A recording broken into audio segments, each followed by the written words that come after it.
Hi, everybody. Welcome to Celebrate 21.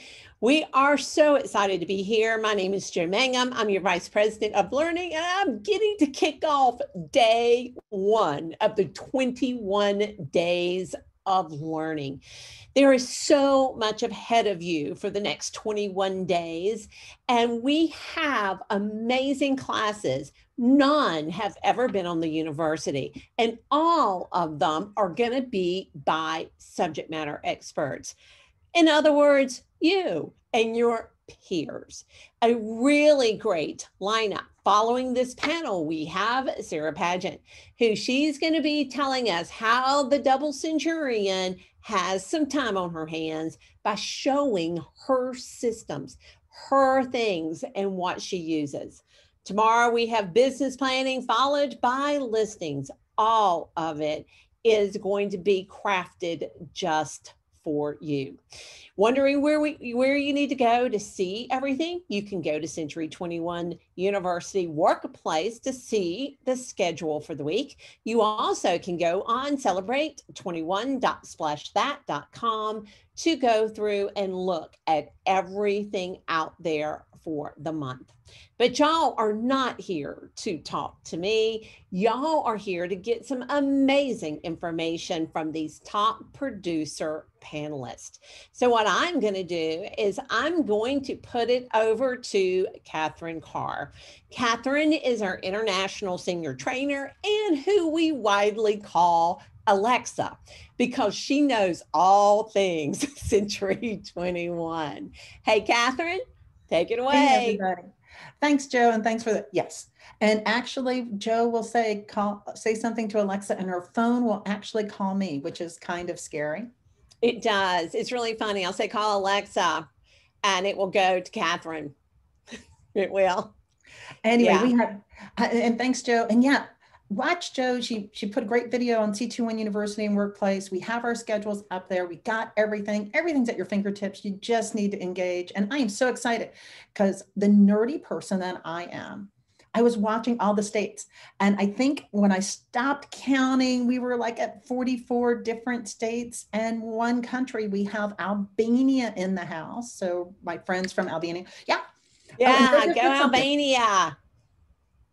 And then also, if you don't know, this over Zoom means applause. It's kind of Zoom's new language. So if you see us do something like this, it's kind of crazy.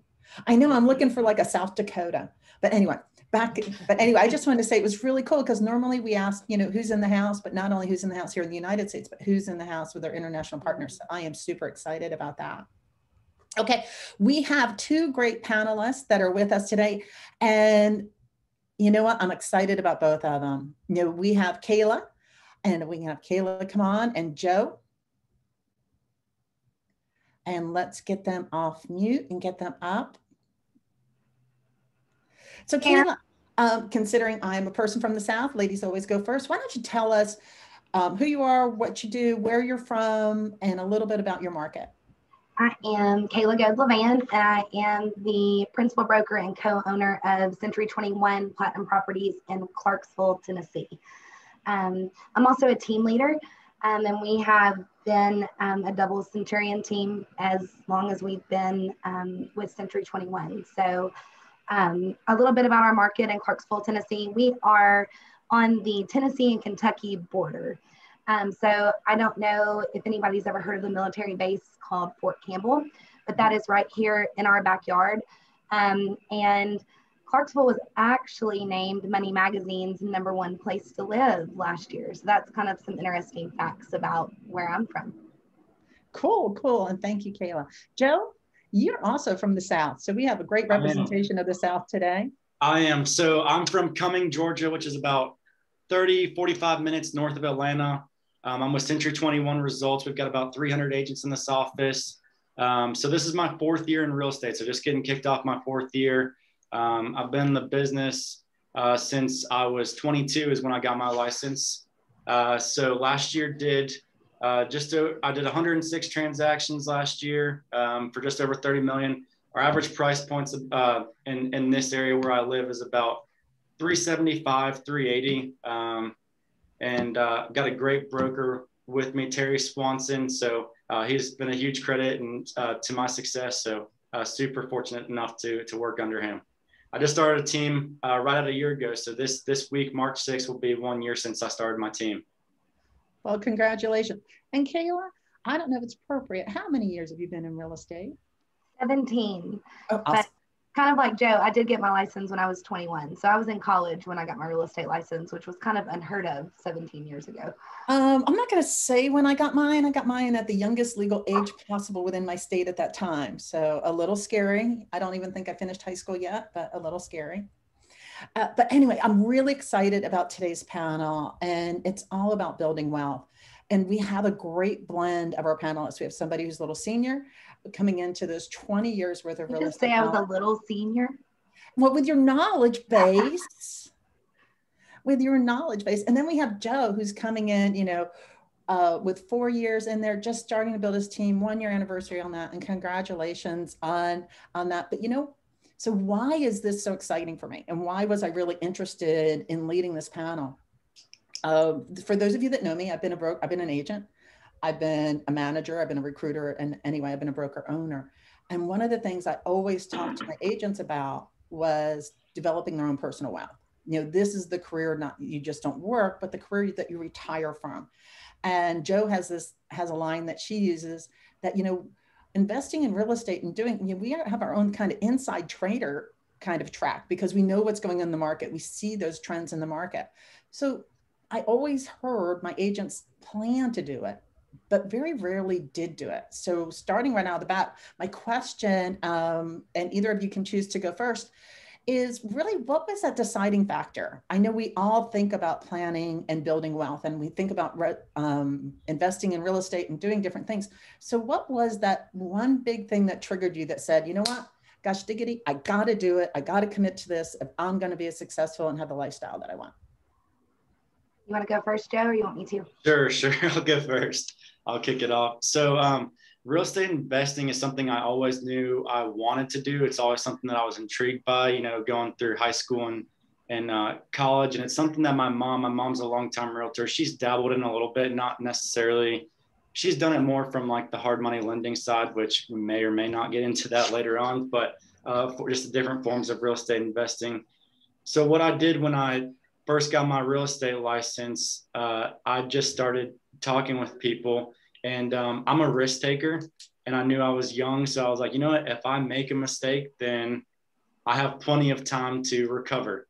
So that's really what made me jump in. And then I guess something that made me, because of course anybody's going to be nervous when doing their first real estate investing deal. I think that's normal, but to overcome that nervousness, I just had in the back of my mind, I know real estate.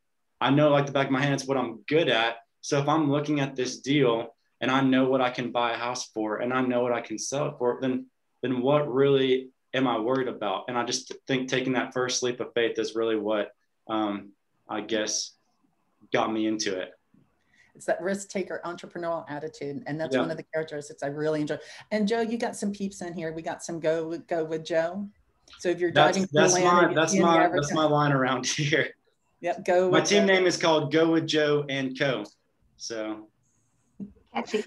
Okay, Keila, what finally got you started to motivate and focus on building wealth? I think when you asked me the question, like what made me go for it, I think in this business, we just kind of have to go for it to be successful. Unlike Joe, I didn't have this vision of investing in real estate.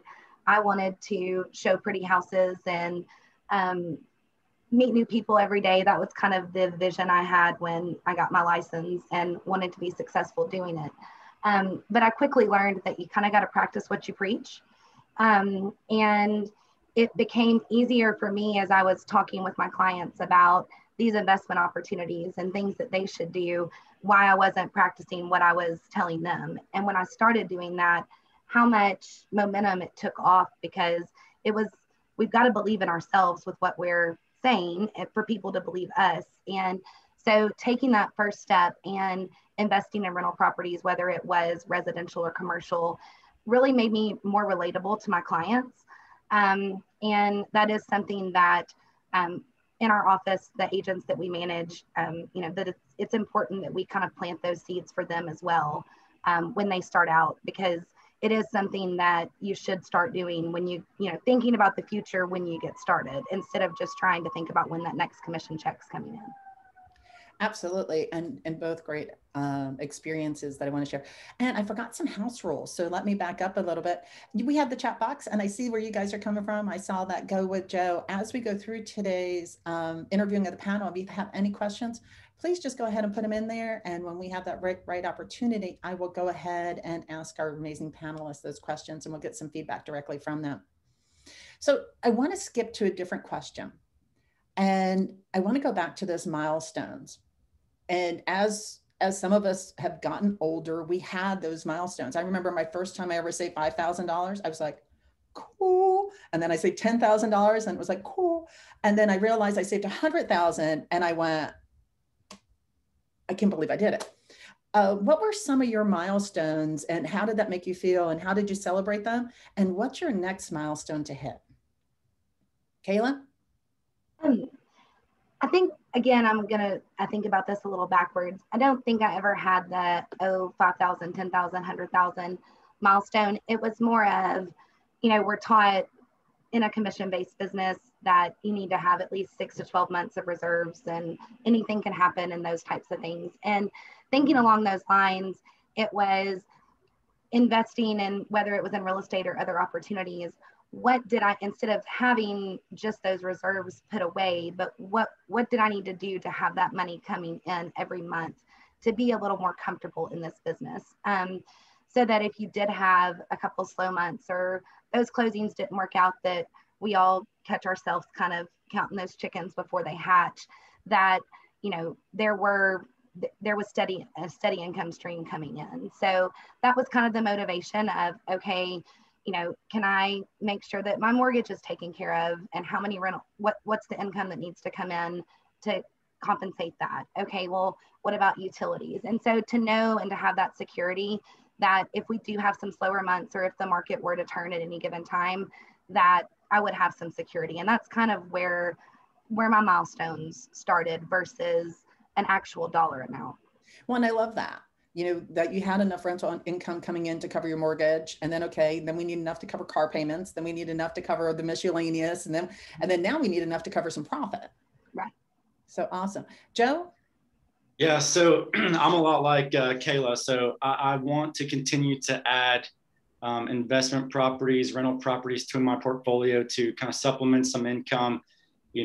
I've never been through a downturn before. I hear a lot of people talk with them. I know my parents, they're business owners as well. So, kind of late middle school, early high school is kind of when the downturn was happening. And I remember them talking about it, but it's not something that I really experienced from my own side of owning a business. So I'd like to have rental properties kind of supplement income to get through if I need to. Some of the other milestones that I've had, one big one that I think most people would not consider a milestone, but it's a little backwards, and I'll tell you why. So my first year in the business, I was doing great, especially for somebody's first year in the business. I just came off like my best month yet. I think I had like 8 closings in a month, and it was in either August or September. So it was a great month, and I got complacent really, and I just closed on my first investment property. And after that, I didn't close another deal for 4 months. And I really think that was the biggest turning point in my business. It was a huge wake-up call and made me realize that nothing's ever going to come easy. I'm always going to have to put in the work every single day. And to me, that was a huge milestone in my career that really accelerated my business. And I love that share, Joe, because we talk about it here in C21 University, that 100-day effect. Every day you work in your business, you get that payday somewhere between that next 100 days. So for every contact you make, every lead you follow up on, every listing you get, every buyer you get approved, when you stop working, then you find out a few months later that you don't have that pipeline coming in. Yeah. So yeah, I can see how that was probably a little bit of an eye opener. You went from riding really high to going, okay. Definitely. What did I do? Well, both of you I've interviewed. So I've gotten the pleasure to be able to learn a little bit about your process and your pathway.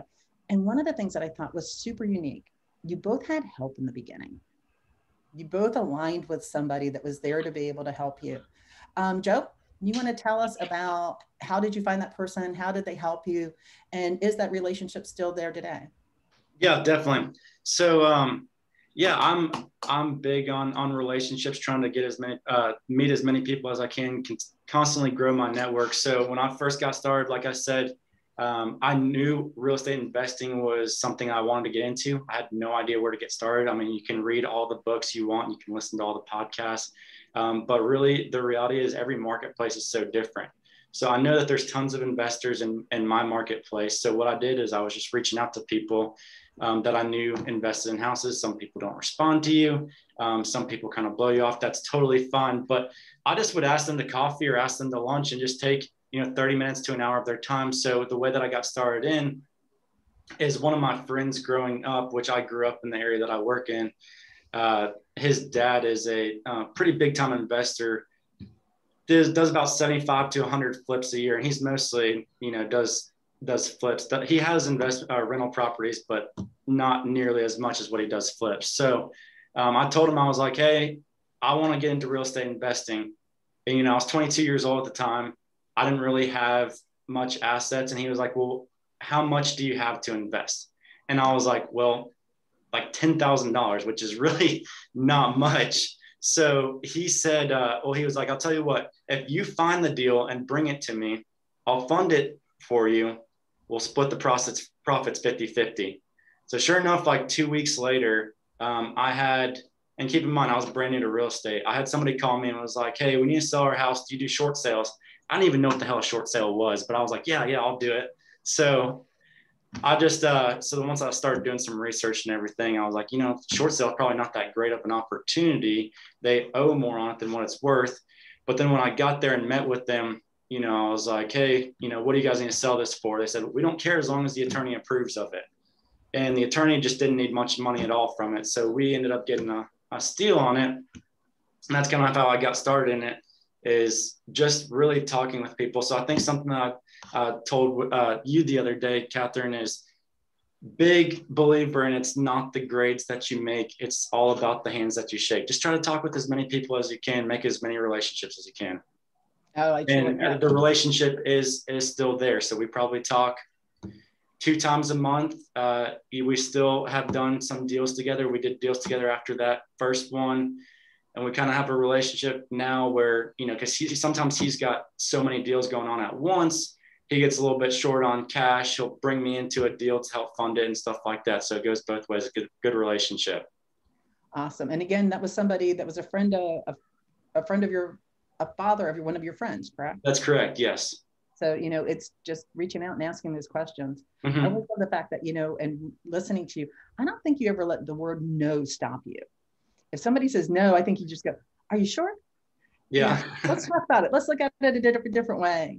And Kayla, you started out your process with a partner that was helping you down that path. You want to say how the two of you got connected and what was the benefits and how that worked? Absolutely. I did flip several houses, and it was part of my pie of real estate there for a while. The opportunities are not coming up as very often right now in our market, but I had a appraiser who was a dear client of mine, and kind of like Joe was just talking about, not on the front end, but the back end, he could only do so many at a time. And if he would get into a situation where a good deal came across, he was a little short on funds or couldn't borrow them from the bank because we had several others going, then he and I would partner when it made sense. And that was a great partnership. Again, client, he was an appraiser, he was an investor. And we would I would fund it, and he would kind of be the hands on deck doing the work. And that was a great partnership at that time. Unfortunately, he passed away about a year ago. But the knowledge that I learned from him, just his appraisal knowledge and us going back and forth, trying to figure out if the deals would work or not, it was a great opportunity. Awesome. And then you also have another partner now as well. I do. I have a co-owner of our real estate firm, Century 21 Platinum Properties, Katie Owen, and she is a genius when it comes to investing. She and I have worked, she actually had her license a few years before I did. And we've worked together for years, but her story is very neat, and she kind of started investing, or probably a little younger than what Joe did. She was in the military, and so had her VA loan eligibility. So she bought her first property, eventually turned that into a rental, and she has hundreds of doors now, and actually oversees our property management department. So her story's neat too. I learn a lot from her. And how did the two of you meet? Katie and I, mm-hmm. We actually met selling real estate. So at the previous company before, that I worked for before I opened up our own, is where we met. Awesome. Well, and I really just wanted to show those opportunities by just asking the right people and the right questions, those relationships that you can build. And I felt both of your relationship experiences were stellar. So I thank you for sharing those. One of the other things I really want to talk about for a minute, running your business as that real estate entrepreneur and looking at it for opportunities to build wealth, to be able to have that retirement, to be able to have that 12-month worth of consistent income coming in, whether or not you're selling or not. What are some of the things that support you keep on track? For example, business plans, goal setting, support systems. You want me to go? Yeah, I'll take that one. So you're right. That's a great question right there. So I think the big thing is mindset. I'm a big mindset guy. So we're all our own boss. Every single one of us in this group is our own boss. So, but that's great. But the importance of that is still taking initiative in our schedule. So although our day-to-day activities vary, my routine is still the exact same every single day. So although we're business owners, you can do whatever you want. In reality, staying in a routine is super important, in my opinion, at least for my success. The other thing is, hold on. Go ahead. While you're talking about that, your daily plan, walk us through a morning with Joe. Okay. So I typically wake up every morning between 6 and 6:30, and I work until 7:30. And then it kind of seems a little bit backwards, but I go to the gym at 8 a.m. every single day. And the reason why I do that is because before I started doing that before I got super busy in real estate. So it wasn't like I just didn't wake up as early as I should have. But I've built so many great relationships from the gym going at that time, but I still want to stay consistently going at that time because I get a ton of business from that gym. So that's kind of why I don't start my day with the gym. I do a little bit of work, then go to the gym.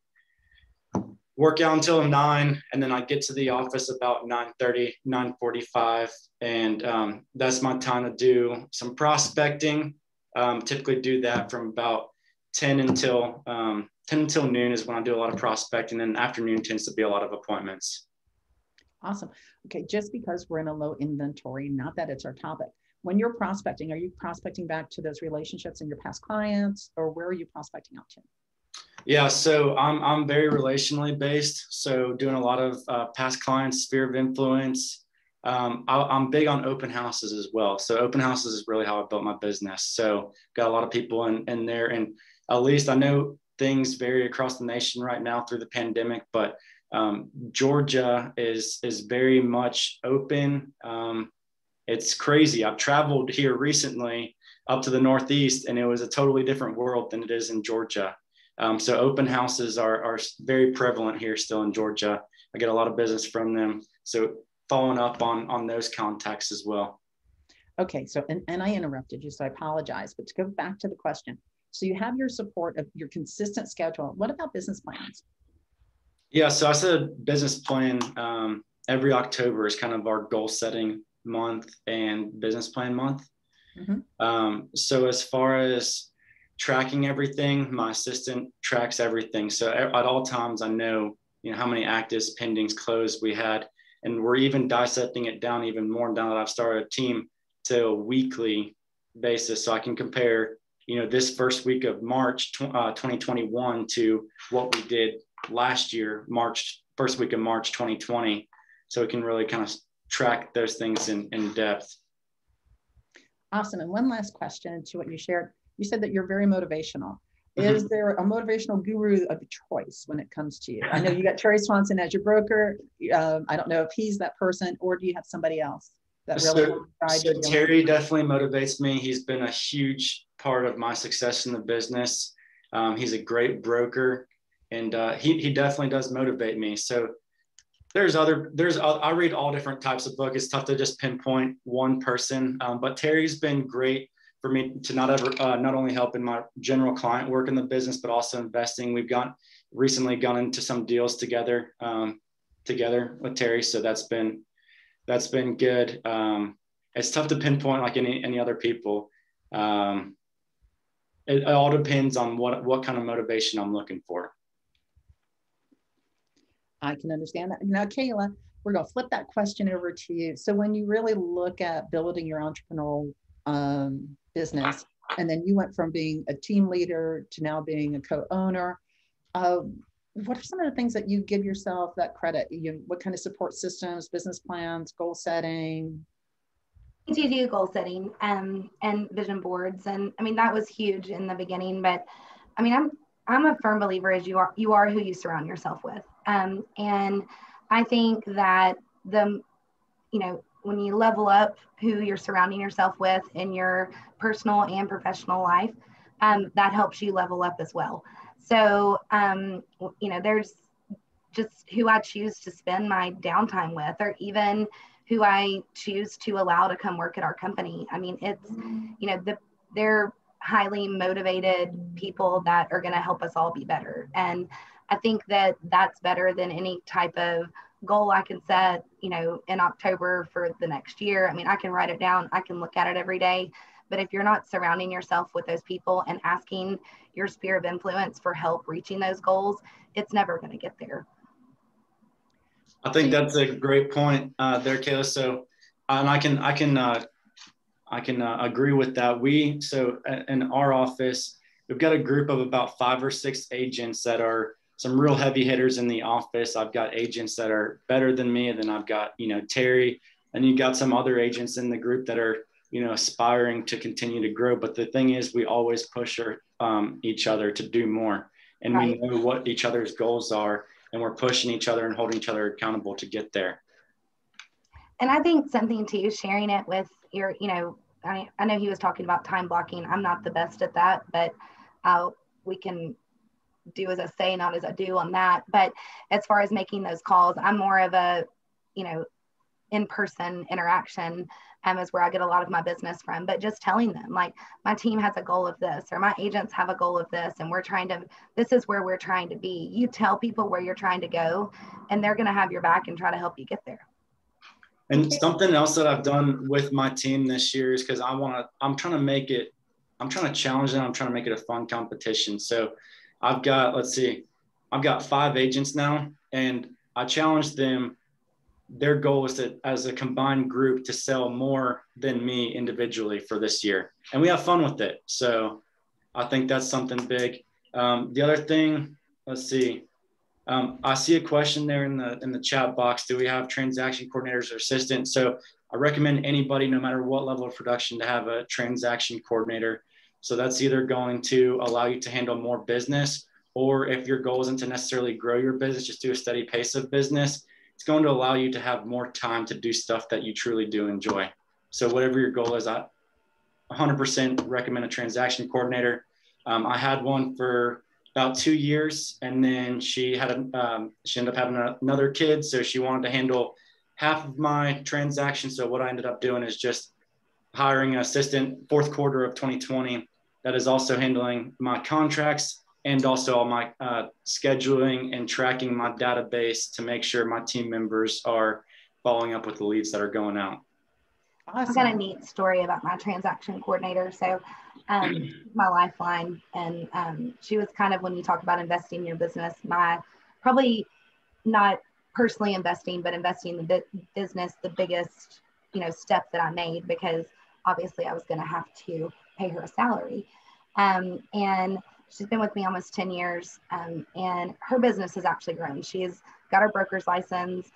She does do some transactions here and there on the side, and she has just started her own transaction coordinating business. So I think, again, just surrounding yourself and giving those opportunities to people that do work alongside of you to allow their businesses to grow. When you're all growing together, it helps make for a very good mindset in the office as well.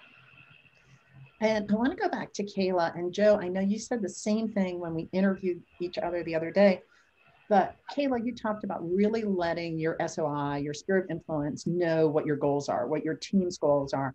And I know that we're in a top agent, so our audience should be, but, when you look at that, sometimes, and I know when I instruct classes, I hear, you know what, I don't want to be pushy. I can only reach out to my friends and family so much, And I truly believe that what you said was right. Just let them know what your goals are, because they're going to want you to win. Have you ever had somebody feel that maybe that you're reaching out too much, or they, how do you voice that to be like, hey, you know what, help us win, help us pull this together, help us hit this goal? I lost you there for a second, but I think I got the gist of it. As far as like, how do I ask them for it, or what do I share with them? Is that? Yeah. How do you get their buy-in for your team to be as successful as it is? Well, I think it's just voicing, human nature from your sphere of influence. And if you're surrounding yourself with the right people, they want to see you succeed. They want to see you win. They want to see you. We all want to see everybody do well. So I think if you just tell them, especially in this market right now, I work with a lot of my friends in sphere of influence are builders and investors, and they're kind of in this business as well. So, hey guys, we're in an inventory shortage. What are y'all doing?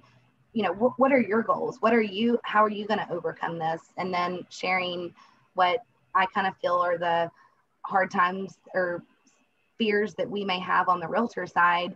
And then just saying, well, how can we support you in this? And this is how you can support us. And just educating people who aren't in our field every day, but still, a lot of times people want to support you. They just don't know how to.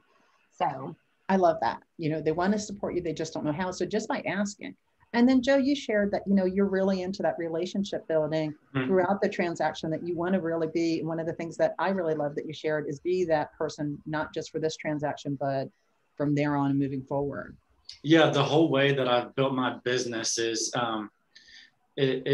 really just trying to provide value to people and not focus on closing a deal or getting a paycheck or this is a huge deal. It's all about just building the relationships. So something I tell every single one of my clients up front is, look, my goal into this is never to pressure you. It's simply to relate to your personal side of things, but also take a business stance to be able to best help you and guide you. So I tell them, I never want them to feel like I'm just trying to close a deal and move on to the next one. Like I want to be the realtor that they call 5, 10, 15 years down the road, whenever they're ready for their next transaction. I feel like if I don't treat people like that and I'm just trying to close a deal, they'll see that.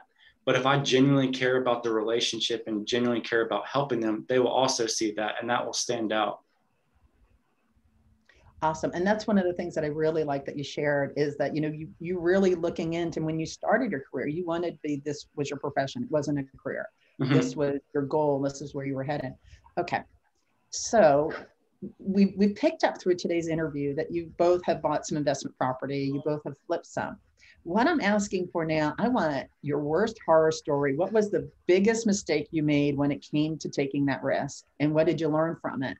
And then after that, I'm going to ask you what was one of those that was just that perfect opportunity and that perfect storm, and whether or not it was a perfect storm for you, or maybe you walked your client through an opportunity that really just became an opportunity for them to start investing. Who would like to take that one first? I know. Okay. Probably my biggest was a house we were flipping. It was ready to go. We were waiting on the professional pictures to get done and get a call to my office from the neighbor that there's water coming out of the house. And it was probably 18 degrees in Clarksville, Tennessee that day. So a dear friend who also works with me, she was actually at the office and got the call and headed to the house. And it was an ice skating rink. And I called the insurance company and I said, hey, I think I've got a flood and I don't know what's going on, but there's water coming everywhere. And they said, I'm sorry, you your coverage on a vacant property doesn't cover a flood. And I'm like, oh, okay. So do a little more research, and when we get in, realize the dishwasher's been stolen. So someone broke in the house, stole the dishwasher, just left the water going all night long. It turned into a mess. So I'm like, okay, it didn't flood. It's a break-in. So call the insurance company. Sorry, we don't cover theft on a vacant property.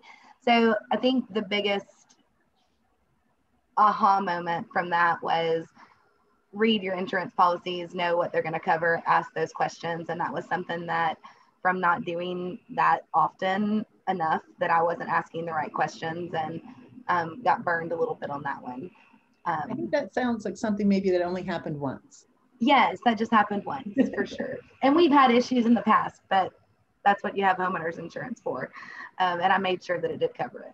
So making sure that you have those right policies in place when you're looking at when those properties are vacant, make sure things are covered, especially for vandalism, flood, or national disaster. Absolutely. So Joe, what was one of those hard lessons that you learned? So Kayla's probably got a whole bunch more experience in this than I do. But mine actually happened pretty recently.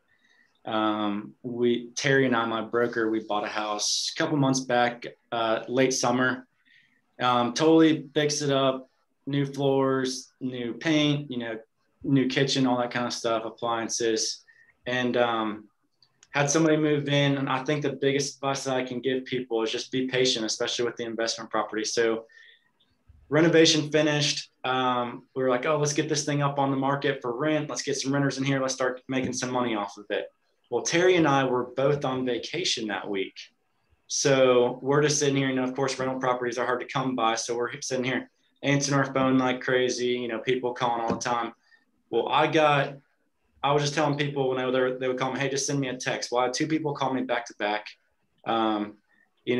One would likely be a good candidate based off of talking with them, and one did not sound like a good candidate. So I ended up texting the wrong person when they texted me. And I got them set up, got them, all their lease and everything put together. Really didn't do a good job vetting them, to be honest with you. It was my fault. And was like, yeah, just go ahead and move on. And so when I got back from vacation, went to go meet them out there to give them the keys. And I just had this feeling in my stomach. I was like, this is going to be horrible. Like, I knew these people were bad from the beginning. And I came back to the office and I told Terry that, and he was like, well, should we go get the keys from him? I was like, I don't know if I can do that. So, and then of course now with all the COVID moratoriums and everything, they just didn't pay rent at all from the time that they moved in. I kept getting calls from the neighbors because it's a neighborhood that I sell a good bit in. So a lot of neighbors know me in there. My wife's a school teacher in the area. So she knew a lot of the families in there. They were her students and everything. But yeah, they kept calling me. Hey, your tenant's doing this. She's got 2 huge dogs over there that keep going after my dogs. She keeps leaving her kids at home alone. So Terry and I, we went and walked through the house, and I've never seen a house so dirty. And they had 2 little kids living in the house. And I'm talking just pee and poop everywhere. The kid was probably about 11 years old, only wearing a diaper with a pacifier in his mouth, and had just waste on his diaper, just grabbing onto our shirts and everything. Oh, it was disgusting. I felt bad for the kids. But anyways, we finally got them out about a month ago. So we're still working on rehabbing that one. It smells awful. We had a biohazard team go in there that gets rid of smells from odors from dead bodies that have decomposed in the house. Still didn't work. It is nasty. There's just poop smeared all between the stone on the fireplace. Oh, it's gross. Okay, so lesson learned from this. What new policies and processes have you put into place to make sure that you're putting the best tenant you can possibly find? So number one is be patient, and then also do a great credit check, meet the people at the property, verify the employment, all that kind of stuff. I've learned my lesson. But I've had some good tenants at previous properties, so I just didn't really even think anything of it. But I learned very quickly that you need to do that every single time. What's that old fable? One bad apple can ruin the whole bunch. Oh, yeah. Hey, Catherine, we've got some questions. Do you want to save those for later, or do you want to answer some of those I'm now? not seeing, they must be putting them directly privately to you. I'm not seeing them in my chat box. So if you see some questions, the last one I see is transaction coordinator or assistant. I see it in the Q&A panel. Yeah, Oh, I it's wasn't in in the the Q&A, Q&A not the panel. chat. There we go. Yeah. Okay, sorry about that. So let's start off with the first one.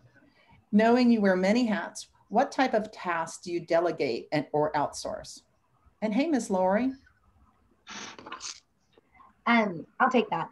I delegate and outsource as much as I can. I think that, again, going back to, you can only be as great as who you surround yourself with. You've got to have people surrounding you, that are going to help you. So, I mean, I have buyer's agents, we have office admin, we have great office managers. I have the best assistant in the world. I mean, you've got to find those good people, take care of those people, and in order for you to take your business to the next level. Joe, any insight on that? Yeah, definitely. So just like Kayla, I try to delegate as much as I can. So, right now I show houses, I write offers, I do all that kind of stuff, but I have a transaction coordinator that helps or does everything from contract to close. The goal is to eventually streamline my business to where I'm only meeting with people and just trying to meet with people face to face. And then when it comes time to writing an offer, have agents that are on go, ready to write up offers where I can, send a text to just, hey, these are the terms we want, get it up. So I'm not doing any of that paperwork. So not to that point yet, but I think that would be the ultimate goal, and to delegate as many things as I can. I'm a realtor. I just try to be a realtor. I don't try to be a photographer. I don't try to be a home inspector. I know real estate, so that's what I try to help people with. Outstanding. And I'm still very, oh, sorry. So go ahead, Kayla. No, I'm still very much work in my business. I mean, I show houses, I go to listing appointments, I'm writing the contracts as well. But a very smart person told me one time to figure out what my time was worth. And if you could outsource that versus, sitting there putting paper in an envelope to put in the mail, or, things like that. I try to outsource, not only just in my office, but so many options online and help that you can find for things that we need to do on a daily basis. Yeah, I didn't realize how much time I wasted until I hired a transaction coordinator. I mean, the back and forth, just even stuff like going between the sellers and buyers and closing attorneys, try to get a time scheduled. Same thing with the home inspections, all that kind of stuff. It takes so much time that you don't even realize you're wasting. We have a question. The next question in the Q&A is from a newer agent. The question is, I don't even have my business cards yet. Should I start promoting myself now or wait? And I got a feeling I know your answers both to that are going to be what? Absolutely. I think you need to start promoting yourself everywhere you go, to everybody you know, on your social media, when you're taking your child to baseball practice, or, I mean, you've got to let people know what you're doing and remind them. I mean, I tell my agents, everybody knows 10 to 15 realtors if they think about it. It's just how it is. So how are you going to be their agent? It's if they think about you. So you've got to keep reminding those people. Awesome. One of the next questions that we have is, how did you select your assistants? Any aha moments? Now, Kayla, you said you've had yours for a decade. Yeah, she's not going anywhere. And I got news for Kayla shared the story about how she's built up her own business and been able to do that. Now she's opening up her own transaction coordinating business. A lot of assistants that I do know, Bobby Meehan, his assistant with Century 21 Selling Paradise. She is now one of his highest producing consistent Centurion producers, but started out as an assistant. So what were some of those aha moments that you had during that part of finding an assistant? Well, mine. So whenever I started out with the transaction coordinator, that was a third-party company. So it sounds like what it does. And I paid them per transaction. And that was pretty good because Terry, our broker here at the Century 21 office, essentially got a deal with them where, hey, I'm going to promote this out to all of our agents. And I want you guys to, try to push down the price. So it was a no-brainer for us. I mean, we're paying like $275 a transaction. But then you get to, so now whenever my transaction coordinator, which was with me for about 2 years, she had her second baby, didn't want to handle the volume that we were doing. So now I hired a full-time assistant. That was in probably September, October of last year. So she's been with me for about 6 months, and she is a licensed realtor in our office and has a kid. So it was tough to do the real estate grind like she wanted to, with him getting out of school at 2 p.m., 2:30. But doing this transaction coordinator job allows her, an assistant role, allows her to work from home, go and pick up her kid from school. So it's a great fit for her, and she knows the business because she's in real estate. Outstanding. The next one we have is, what kind of prospecting are you doing besides sphere of influence or past clients? So is there any of that secret sauce out there that you're finding some people? I don't really think there's a secret sauce. I mean, I do, for my team, I do have several online lead generating, platforms that we pay for. And those leads are great. I mean, they come in, they're very cold leads. Similar to kind of what we all get from Zap. I mean, obviously they're interested in the home, they want information about it, but you've got to nurture those leads. But most of it is, as far as, we do invest heavily in our sphere of influence, and just reminding them that we're still here, checking up on them in this market right now, sending them CMAs. A lot of them don't know how much their homes have appreciated. Just keeping that open line of communication. Social media is great for that. Interacting with those past clients, liking what their children are doing, asking how their dog is doing, things like that, just staying in their mind and in front of them, because the way social media is, and I'm sure y'all know this, is you're engaging with them, they're going to see your stuff, and they're most likely going to start engaging with you as well. So that is something that, as a day in the life of Kayla, what it looks like, I do schedule time in the morning and time in the evening to go through my social media. We're all scrolling through it anyways, but I make sure that I am engaging with all of my clients, past and hopefully future clients, if people have expressed interest. And just to talk about social media for a second, actually, I went and checked out both platforms from both of you, and I found this funny little video that Kayla did. It was a Sunday morning in her world as a real estate agent, and everybody wanted to change times, change appointments. And you know what? She took that stressful opportunity and made it kind of a learning, funny experience. And I think those are the kind of posts that sometimes drive you the biggest bang when it comes to that in social media. Absolutely. Well, and just reminding people, I mean, I posted one the other day that said, my friend wanted to be a real estate agent, so I texted her every 15 seconds until she started to cry. I mean, it's just funny. I mean, sometimes people don't realize that when they send that text, and you don't respond instantly, that, we are human, we are with other clients, we've got things going on. So I try to use that as a reminder of, yes, I love my job. Yes, I love to work. I want to help you through this. It's one of the most important transactions you're going to do in your life. But, I also do need to eat dinner, and I'm also going to go walk my dog, and I may not answer right then. And then Joe, when it comes to prospecting outside of past clients and your SOI, I know that you also mentioned social media, but you also said that you really like open houses, and Georgia's good enough where you can have, open houses. So the 106 that we did last year, I either knew every single one of those, was referred to them, or they came from an open house. So they were all 100% organic. Didn't do any online leads, which is something that we've started doing this year. So I'll be able to let you know more on that, how that goes later. But open houses are great. So got an excellent open house strategy where if any of you guys want to message me directly or find me on social media, you can. My name is Joe Bonnerschmidt. You can see my name here, or my business page is Go With Joe Century 21 Results.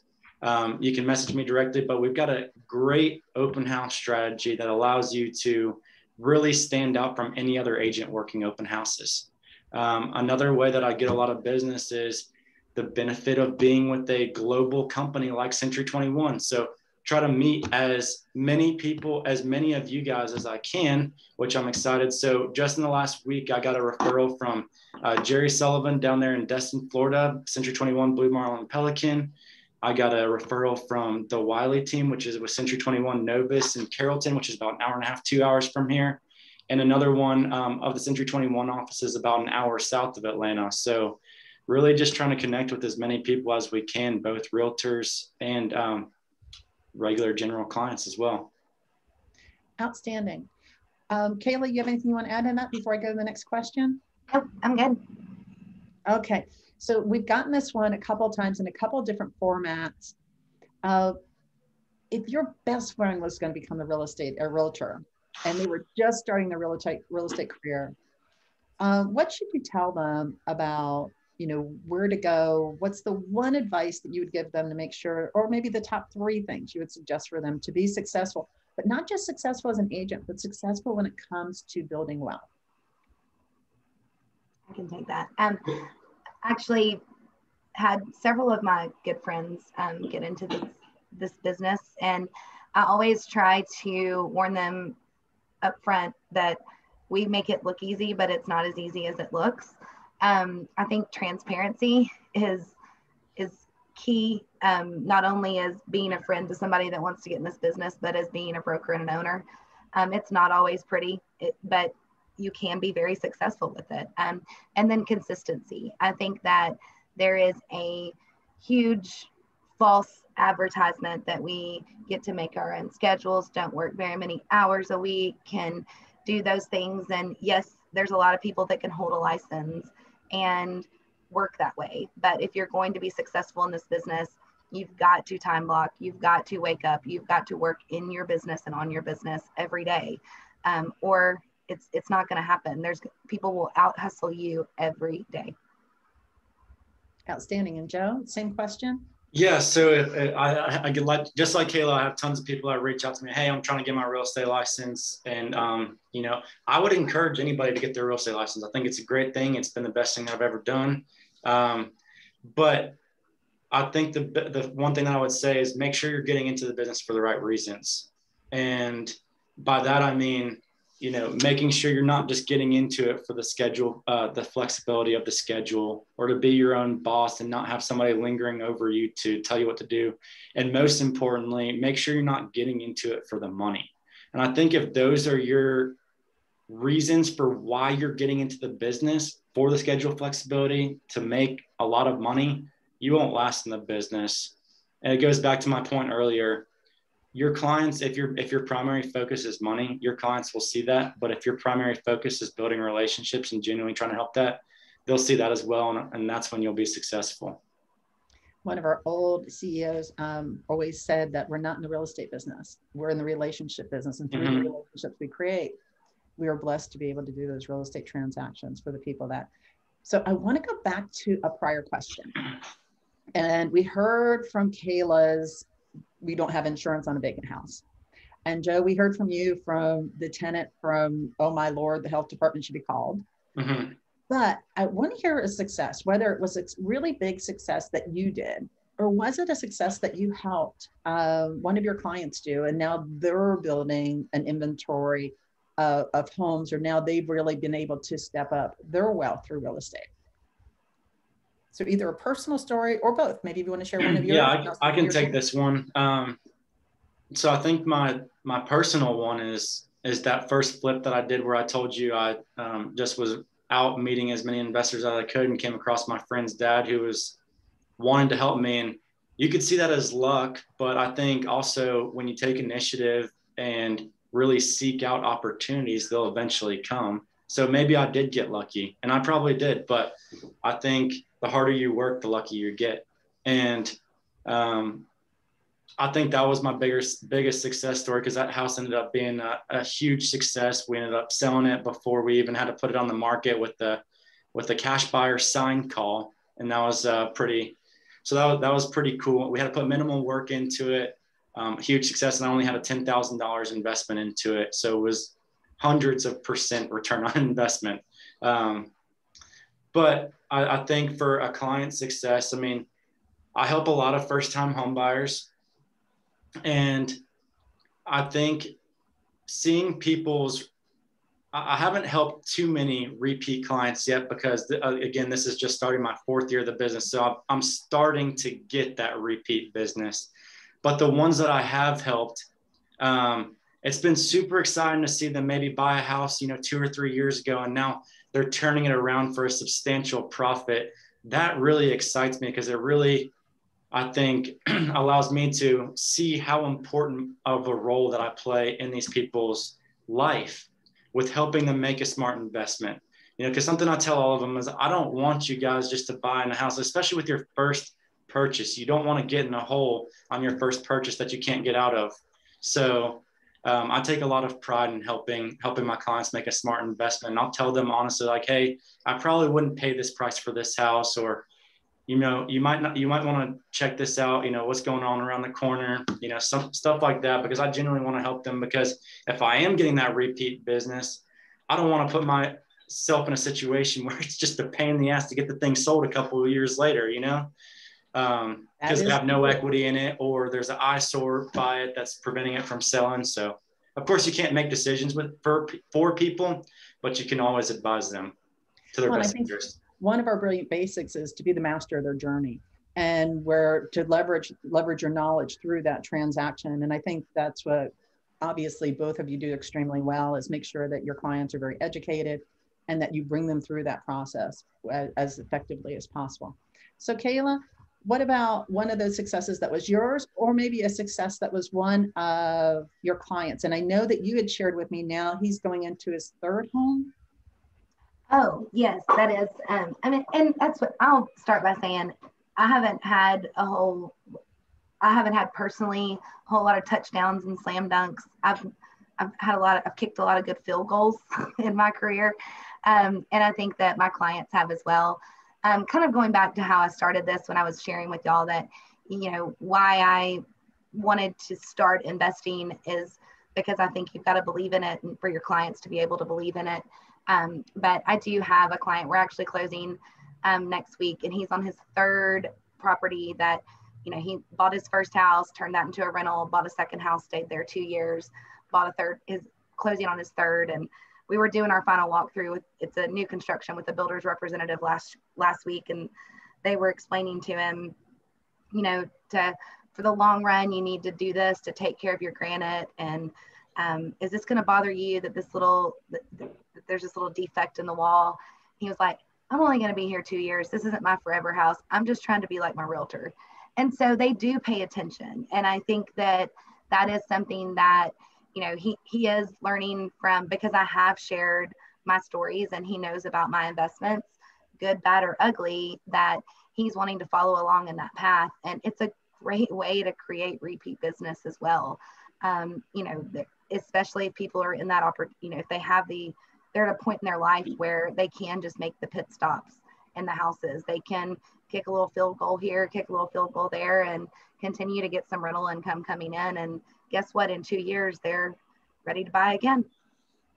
I love that. And then Joe, you had shared that, a lot of those transitions in that relationship happen at milestones, whether the first time home buyer that you said you work a lot of, they're starting to have children, they're starting to upsize, downsize, and look for those opportunities as well within your process.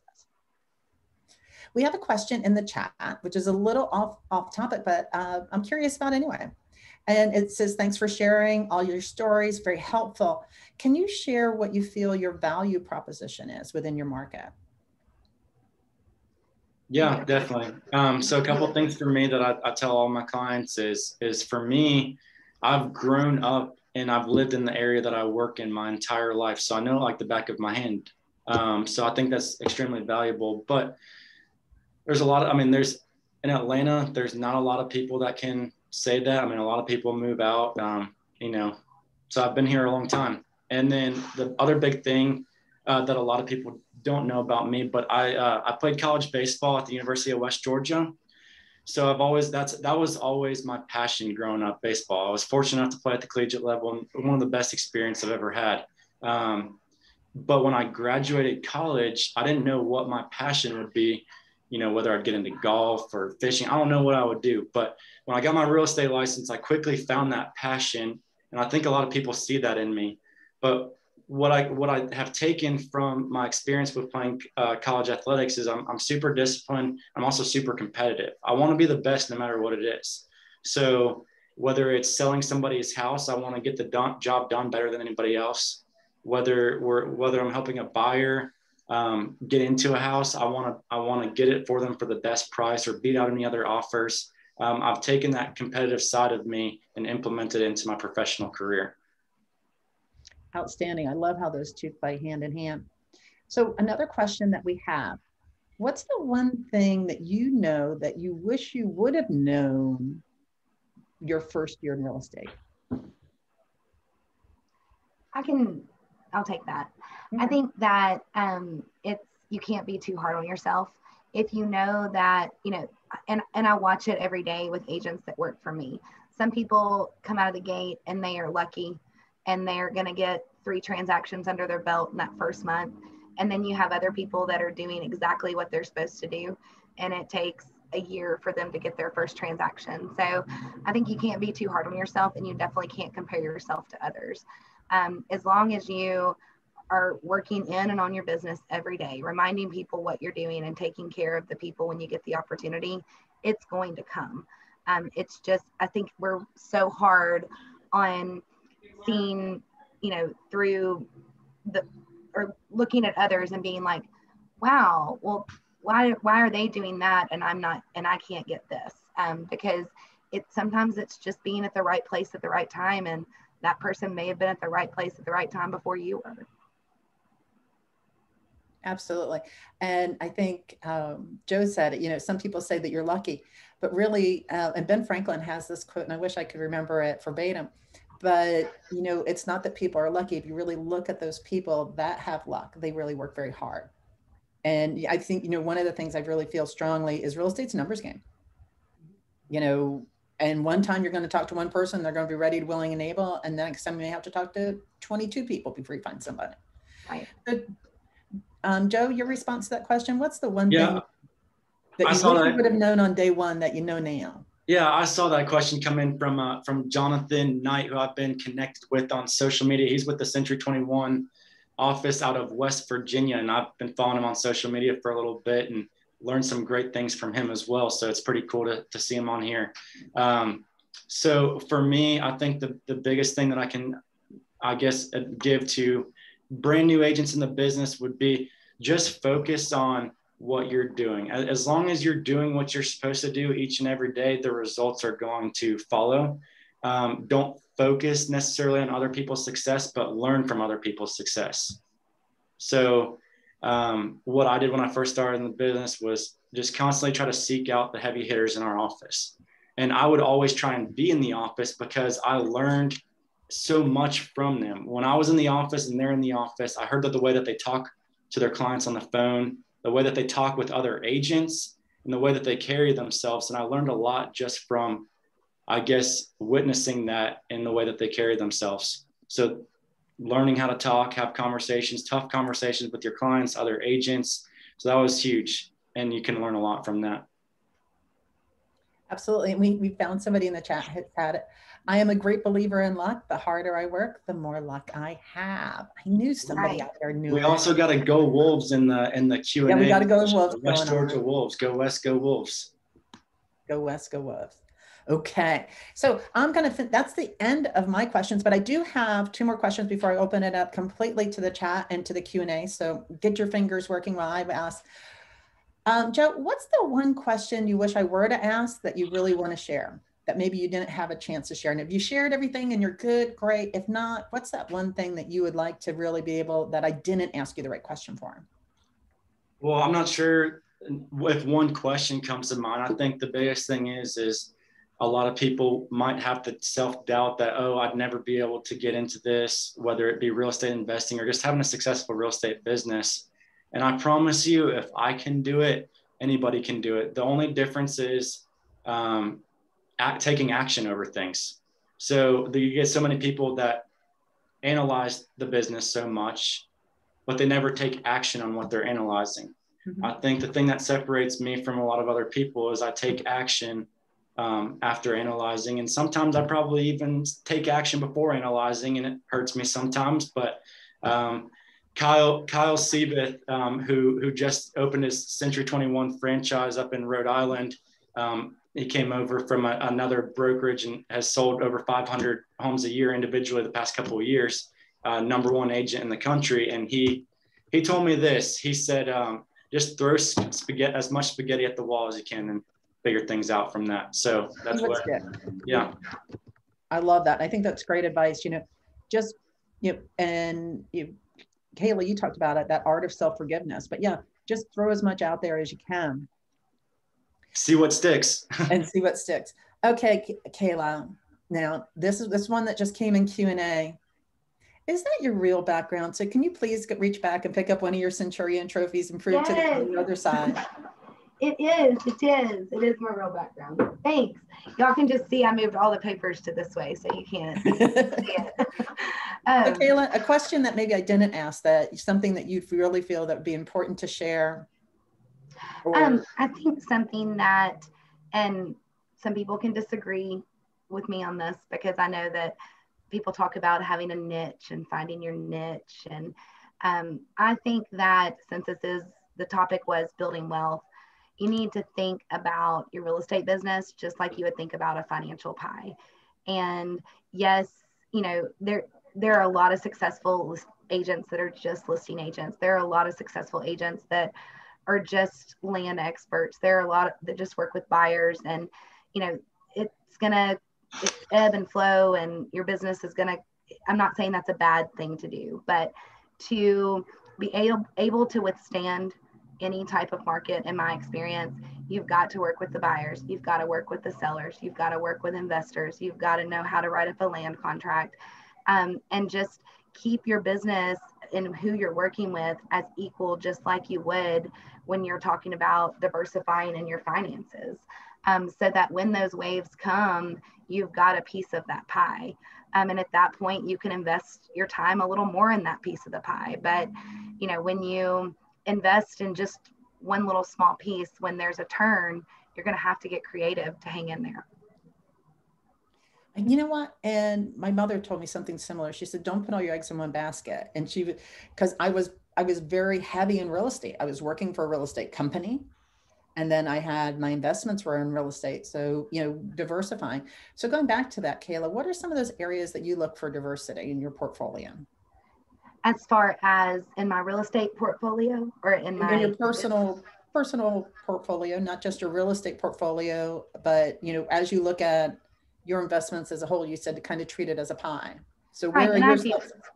I am invested in, kind of like Catherine says, we can do insider trading in real estate. So I'm heavily invested in property. I also invest in stocks and bonds and in my SEP, because we do get a benefit on our taxes when we do that every year. And then I have over the years invested in other things. I invested in a boutique. I've invested in some other businesses, that have to do with real estate, that, whether it's a staging business or so when those opportunities come, if it's something that can help you grow your business as well, why not try to invest in those things that you're going to use anyways? Yeah, or find things like your passions. Mm-hmm. Like the boutique would have been a passion, I can imagine. Right. Absolutely. Joe, how about the same question to you? When you look at you're starting your portfolio and creating diversity, where are some of those other areas that you've looked at? Yeah, that's a great question. So real estate is where I do most of my investments. So of course I've got, my regular client work that I do, and I've got a couple of rental properties, which I got started in by buying my first house, which I lived in for 2 years and moved out of it, and have that one rented out now is really how I kind of got started that. So the investment side of real estate, some other things like in our office with Century 21, something that Terry does pretty cool, which Terry's our broker again.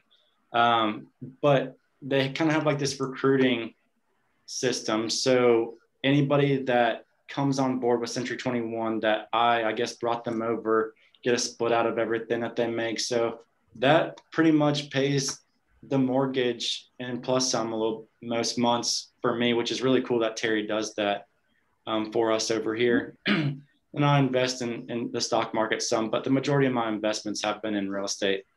I'm a big believer in invest in what you know. And I don't really know the stock market all that well. I'd like to learn more about it and get better at it. But for the meantime, I don't really know that well, but real estate is something that I do know and I feel confident investing in. Outstanding. Okay, so that is the end of my questions. So let's give a minute, see if we find some more questions that come either in the Q&A box or in the chat box. And Katie, is there any questions that I missed that you may have seen? Just going through the Q&A one more time.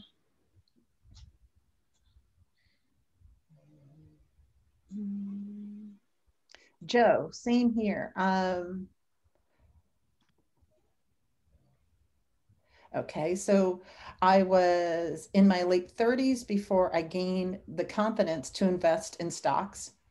So, and that sort. So we have that in there. There are a couple that just came in on the Q&A box. Yep, and then we got one going back to Joe and then Terry. And the recruiting bonus that you have, so when you help bring people into your broker's company, Terry has a specific program that helps you become financially beneficial for building that stronger team. That's correct. So recently, since I've built out my brand in the local area, I get a lot of other agents that are interested in talking with me, and I'll help anybody. I think in this area, there's enough business to go around that I'll try to help everybody out. So it starts as just a conversation. If they come over, I don't try to, my business is not actively going out to recruit other agents, but I do get a lot of other agents that reach out to me and want it. I just, hey, come meet me in my office, and I'll spend 30 minutes with them. And then we actually have a recruiter at our office that they can sit down with and go into depth, all the details of everything. So essentially, out of the split that Century 21 takes off the top, then our brokerage takes off the top, a little bit of that goes to the agent that recruited them over to Century 21. So it works for Terry. We're helping him build his business, and he also gives us a little reward for doing so. Awesome. And that should clear that up. We have another question. Where do you guys see the market going in the next 2 years? Oh, if only we had a crystal ball, right? Yeah, that's what I was gonna say. I got my magic 8-ball. I can ask it. I mean, I don't, in Tennessee and where we are, our inventory is very low. I mean, nationwide, I think that's kind of what I'm hearing from my networking avenues that I have. But I think we got to hold on tight, and I think you're going to have to definitely stand out to stay relevant. And in a market where inventory is low, I think you need to do your research, go to the Planning Commission, know what's coming up as far as new developments. And that way you can stay an expert in your area to know what's coming up on the market as far as whether new construction, new developments, rezoning cases, things like that. And keep in touch with your builders and your developers and your heavy hitting agents that tend to have listings. I mean, reach out. What do they have coming up? What do you have coming soon? So that you still are the information provider for your clients, and they see you as the expert working for them. And Kayla and Joe, both of you have mentioned that you're looking at that leads process. Are there any premier sites that you would recommend that you have the best success with buying online leads, or they're just kind of, does one shine out more than the other? Yeah, so I see that question. Go ahead. Go ahead. Joe, go ahead. Okay. So I see that question there. So Zillow Premier. So I don't use Zillow, and the reason is because I, in the past, have not done any online leads. My business has been 100% organic, but starting in January, I did get into online leads. But the way that the Zillow Premier leads work in the Atlanta market is they essentially, you don't pay a monthly fee for the leads anymore. They take a split off of everyone that they close. So essentially they took their top closers from when they did the, I guess, regular sales of zip codes and everything, have taken those, only give leads to those agents, and then take like a 30% referral off of all of those. So that's the way it's working in the Atlanta market now. So since I was not already on board with Zillow previously, I really can't get into the Zillow leads right now, which is fine, but I'm on realtor.com.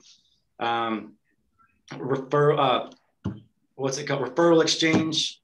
We've got a couple others that we do. So I've started doing that in January. So I can let you guys know in a couple of months how really beneficial, because the way that I've invested into it is I figured it'd take about 90 days before we start getting some of those leads turning into closings, which I think we do have our first one online lead closing this week. So hopefully we can go from there. But it's been pretty successful for us so far. We've picked up 2 listings and about 4 buyers from it since January. Awesome. And then we have a request, and I don't know if you put it out there. They would like to know your website, Joe, and social media. Yeah. So I'll say it out loud, but I'll also put it in the chat box. So you can find me on Instagram at gowithjoe_C21. And then on Facebook, you can either search my name or you can do my business page, Go With Joe and Co. Century 21 results, but I'll put it in the chat box as well. Great.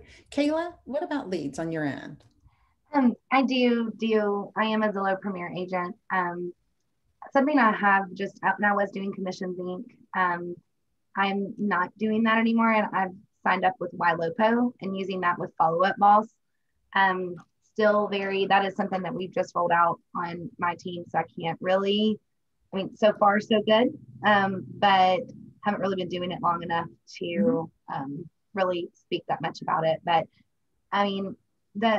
and we get a ton of Zap leads in our company.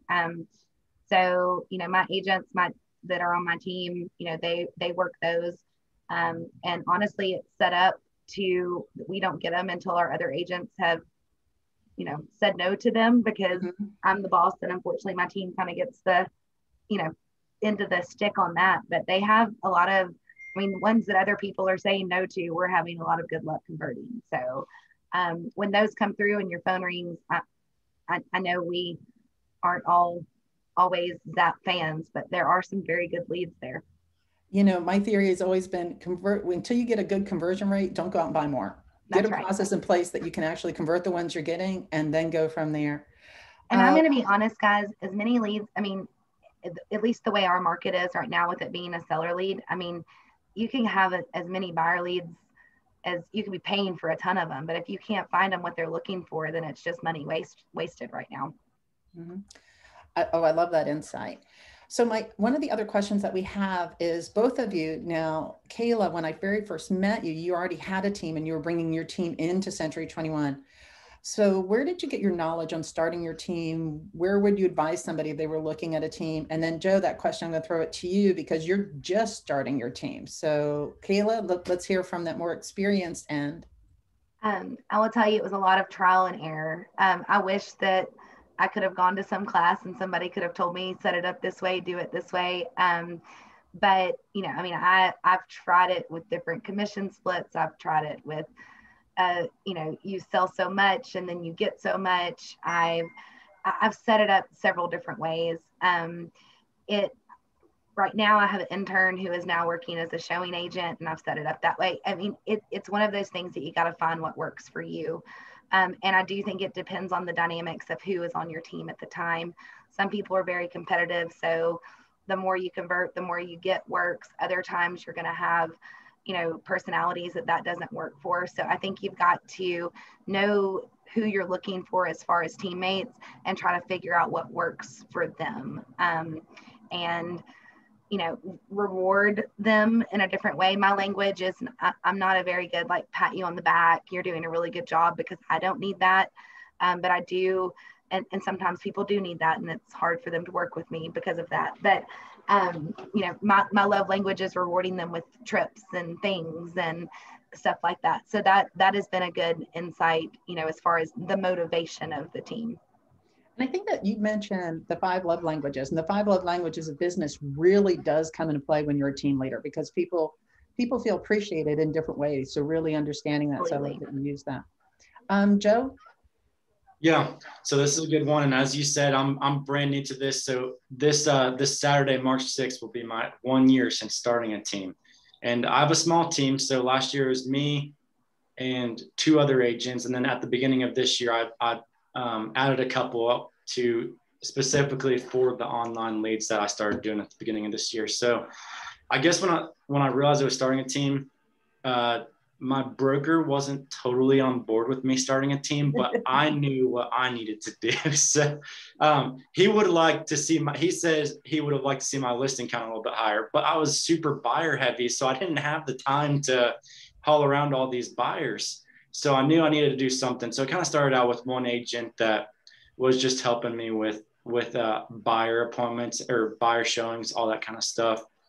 And then it started growing from there. Really, when I started my team is when I saw my business really take off. And I think that's because it held me accountable too. So how am I supposed to be telling my agents that work for me what they need to be doing if I'm not even doing that myself?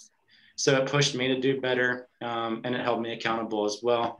And then now I guess I try to run my team as Terry, my broker, runs the brokerage just on a smaller level, because I think he does a phenomenal job. He likes to have a lot of fun. He knows when it's time to work, but he also knows when it's time to play. And I try to do a good job of that. I like to think that I do a good job. We like to do vendor partners to come in with me, and we'll take we'll take the whole team out to Top Golf, or we'll take them out to dinner, and we'll do some fun team building activities like that. We'll also do some community service activities, which has been good as well. But really right now, and I'm sure this will change as I continue to grow my team, but I kind of know what I'm looking for in an agent. So I've got agents that I know are going to be looking to be on a team long-term that just don't like, I guess, the roller coaster ride of business, but just kind of like the steady pace. Those are how some of my agents are. And then the agents that I just took on in January to work the online leads are people that I know probably aren't going to be on a team forever. Their goal is to eventually get their business built up to the point where they can go out on their own and start their own time. They're kind of a little bit more of an aggressive agent. And I think that's great too. I don't care that they're not going to be with me for, more than a year or 6 months, whatever it is, but they're super aggressive and they have that mentality that they're going to grow their own business. And I think that's great with the online leads. And they're just using me as a slingshot to get them to the point in their business where they can get on their own. But I think aggressiveness and motivation and drive is super important with working the online leads. So that's why I have those kind of agents assigned to that specific category of lead generation. Outstanding. And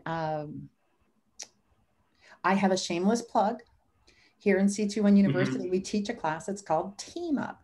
And in Team Up, it goes through the process of how to build a team. And then also it goes through how to understand how to hire people. So my shameless plug is that we offer a class. It's called Team Up. So if you're interested, check C21 University. We just taught it 2 weeks ago, so it'd be a while before we teach it. But those of you that are interested in that pass, and we also go down compensation. Kayla, we had a question that came in from Lori. You made a comment that you create vision boards. Do you create just one for your business, or do you create one for your business and one for your personal? And can you put your hands on it so we could see it? I don't have it with me. I actually keep it at home. I keep it in my closet. I know that's a weird place, but that's where mine is. It is just one, and it's personal and business together. And it's on a foam board with thumbtacks. So once I hit the goal, move it off the vision board, if I want to change it up, then it's not something. I think when you're gluing something on and it's just for that year and it can't change. So my vision board has actually been the same vision board for probably the last 6 years. It's just changed, and other things are on it and other things have gone off. And it kind of became a collage, and it just. Yes, it is. So but yes, I can send, I think I've got your email, Lori, so I can take a picture of it and send it to you. Joe, do you do a vision board of any sort? I do not. No, just being honest with you, I do not. That's okay. One last question, because we have about 6 more minutes. And that came from Mike, that he's new to his area with a little to no sphere of influence. Any advice on how to start marketing somewhere where you're completely new? I'll go with that. I've never done this, but this is advice that I've given to other agents, because I'm actually born and raised in the market that I work in. But I think you've got to figure out, who your people are. For instance, we've got an agent right now who loves dogs, and we talked the other day about she needs to take her dog to the dog park and, go to the pet go to PetSmart and put some business cards in with like a milk bone and give them out. Or, I know with COVID, it makes it hard right now in certain parts of the world, but you got to figure out where you can connect with those people, whether it's at church, at ball games, at the pet store, at the dog park, at the gym, like Joe was talking about. That's something he does every day because it's good for him and it's good for his business. So just finding who those network people are. It could be a coffee shop, share a local coffee shop, and you're going to share that on your social media, and hopefully they'll start sharing your stuff on theirs and making those connections. Start small. I think if you think about, hey, I'm going to meet everybody in this whole group, or I need to make 150 contacts that are going to remember my name today, you're setting yourself up for failure. But just make those connections and make them organic and make genuine connections, and those people will remember you. I love that. Also share items of value. And we have some great items of value that you could actually share just right from century21.com. Joe, any input on that? Yeah, a couple of things. So just like Kayla said, so community groups, whether it's the gym, church groups, book clubs, whatever that is, talking with as many people as you can. Number two, I think online leads can be great. If you've got the work ethic to do them, I mean, they can be a lot, but you're meeting people that live right in the area, because oftentimes you're buying them based off of zip codes. So if you want to meet people in your area that are looking to buy and sell, you can do that. Number three would be my open house strategy. It really allows you to become the area expert and know the community better than anybody else. And I think you can really, through this strategy, get accustomed to the area and start to know the area more than anybody else, realtors that have been in the business a long time in this area. So if you guys want to reach out to me, be more than happy to do so. I'd be more than happy to help. But yeah, open houses are great because you're meeting people face to face that are actively looking to buy or sell, or will be doing so within the next 12 to 18 months. Outstanding. And Kayla and Joe, we've seen it in the chat box. I've seen it in the Q&A. Everybody wants to thank you for your candor, your honesty, your ability to share, your successes, some of your failures, and some of those best practices. And two of you are extremely amazing in what you do. So I have to say thank you to both. Thank you for giving us the opportunity. Oh, no, my pleasure. I learned from you guys. That's where I know one thing, the knowledge is in the room. All I have to do is learn how to and then be able to get that. But I do have one more shameless plug. And next Monday's Top Agent Panel is all going to be about building your brand. What's the importance about building that personal brand that you bring to the table? And I know Joe's got Go With Joe, and that's kind of become his slang and his go-to. But I invite everybody to come back this same time and just go to celebrate21.splashthat.com, register for those classes. We send out daily reminders with your registration links every day between 11 and noon. So keep an eye out for those. Tons of great information. My Zoom, applause to both of you. Well, actually, I can do it live. And I think we're good. I've got another shameless plug. I like some shameless plugs. I saw when we were, the music was playing and everything before we started. Vegas next March. It's a thing. I think we could all see each other in person. Yeah. And leadership is in Hawaii. Saw that. So we're going to be in Hawaii at the end, and that is our leadership. So for all of our award-winning agents that want to participate, we are going to be at a great Hilton resort in Hawaii, and that's going to be our first big let's all get together at one time. So we're super excited about that.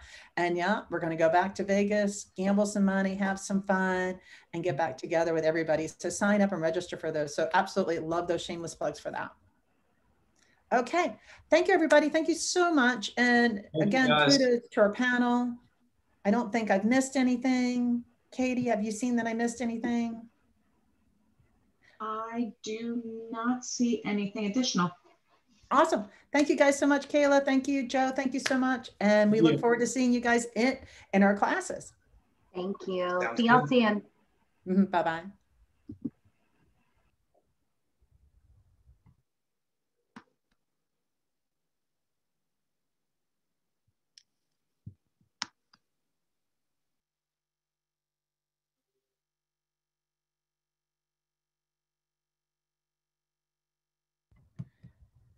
Thank you so much. Oh, and I forgot to say thank you, Katie.